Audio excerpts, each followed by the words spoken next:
Manny Pacquiao still got the juice? Welcome to 2 Cents Boxing, where we talk everything boxing. Make sure to punch that like and subscribe button. Seriously, hit it like it owes you money. Want to go the extra mile? Drop a super chat or donate to the Cash App because who doesn't love supporting quality content? Catch me live every Friday at 6:30 p.m. and Sunday at 5 p.m. See you there.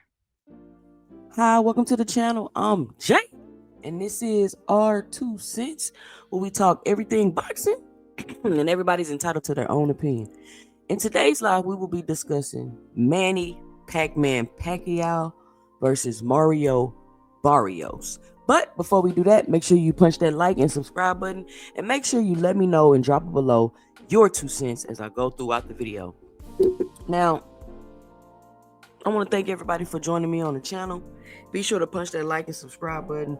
Be sure to leave a super thanks below if you're really enjoying the content, and make sure to punch the subscribe button. I check the analytics, and people watching the videos, they're just not hitting the subscribe button. Just hit the subscribe button and make sure you join me live. I wanted to drop a quick video about the Manny Pacquiao fight, and I kind of wanted to tie it into the Keyshawn Davis situation and just show you how decisions that you make early in your career, depending on who you are, of course, because I do understand it's double standards and different standards in the sport of boxing, it could affect you in the future. So Manny Pacquiao, who's 46 years old, haven't had a fight in the last 4 years, been over there running for president and being political and all kind of stuff. And now he has a fight coming up with Mario Barrios, an active champion. Now, for some reason, people just don't want to give Mario Barrios no credit. I mean, they want to just act like this man is trash. And when I say this, I'm referring to like the two centers in my community and the people that I speak to. Usually when somebody's a champion, they're revered. Like, it doesn't matter. Nobody's ever like, he was a champion, but his skill level was this, and it. They don't do that with certain fighters. But I noticed that they do it with other fighters. So for some reason, the he's a champion is not good enough for Mario Barrios. But like Dennis Barinchak, oh, but he's a champion. And so he can get away with that. But he didn't even put up a fight in the Keyshawn Davis fight. Literally just walked in the ring and gave Keyshawn his belt. But Mario Barrios is an active champion, and according to some of y'all's logic, that means he's good. So I do not believe that Manny Pacquiao is going to beat an active champion in Mario Barrios, and he's coming off of that super long layoff. Now, I'm gonna say this: if Manny Pacquiao is able to overcome the age, is being able to overcome the fact that his athleticism is not the same, is being able to overcome that long layoff and being out of the ring, then hey, more power to him. I would definitely give him his props if he's able to overcome all of that. However, I don't see it happening. Just to give my 2 cents about the situation. So it's a lot of people that's thinking, oh, this is going to be a great fight. It's going to be a good fight. Manny has a chance to win. They even talking about Manny's next opponent. Oh, and when Manny beat Barrios, he could fight Boots. He could fight Tank. And like, y'all trying to put Manny in the ring with real live killers right now. Real live young active champions. I'm talking about top of the top. Y'all not even naming just some, Lord Mario Barrios type of competition. Y'all talking about Boots and Tank. And I'm hearing that the fight is sold out or almost sold out. I don't know how true that is, but I've been hearing that around the YouTube streets, and I'm like, that is wild. How is like people really are clamoring, wanting to see this fight? Manny Pacquiao has like this cult following that whenever he fights, they gonna come watch him fight. They gonna support no matter what odds are stacked against him. And as you go throughout your career, some fighters are able to build these type of fan bases and these type of followings. Adrian Broner comes to mind. Earl Spence comes to mind. Like, it's a lot of fighters that once they reach a point in their career and they're kind of on the decline, they can get away with selling their name, who they are. And a lot of times people don't even expect these fighters to win these fights. They're like, I don't know if he's gonna win, but I'm gonna watch the fight. And Manny Pacquiao is a perfect example to that. So flip it over to Keyshawn. Keyshawn Davis was in a position, building his career, building his fan base, on his way to stardom, selling in his hometown, and he completely ruined all of that in one weekend, not by just not missing weight, but by going into Nahir Albright's locker room and headbutting him. And not just that, by not apologizing, by showing no remorse. All of those things, in my opinion, I believe, split Keyshawn's fan base this weekend. And people are going to feel differently about him. Well, 2 cents, what does got to do with Manny Pacquiao?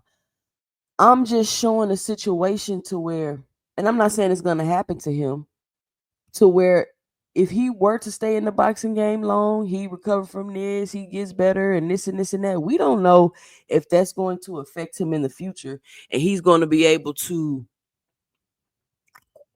let's say, have his cult following and continue to be a big name throughout his whole career, and be able to be 46 years old on a 4-year layoff and come back and get in the ring and sell out a fight. And I don't think these fighters realize that them being so focused on the money all the time. Should you focus on the money? Absolutely. But the money is not the end all be all. You have to think about the future. So it's a delicate balance, and I understand that. But when you do things like what Keyshawn did and make those kind of mistakes, and this is gonna be another video, but it's a lot of people trying to say, "Oh, I've seen worse. I've seen this. I've seen that." But you got to take this situation as an isolated incident. You got to look at things like where he was in his career, the timing, the expectation people had on him, the anticipation people had about the fight, how disappointed everybody was, and how he let people down. All of that plays a part in this.